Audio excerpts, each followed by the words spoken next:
Årets snacks består af vores tærter, hvor vi har sådan en sprød tærtebund her. Vi har vores sådan let spicy creme på sesam, ligger i bunden.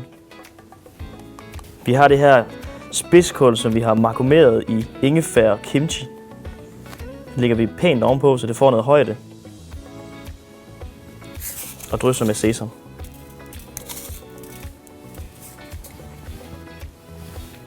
Så er første snack klar. Næste snack er simpelt. Det er vores ristede cashewnød her med spice.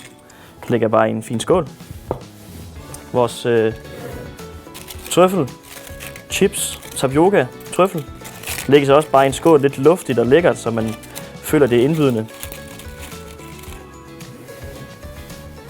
Sammen med trøffelcremen her.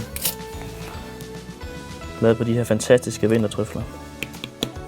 Og til sidst de let parfumerede ananas, som ligger klar i boksen. De skal bare på en pæn tallerken.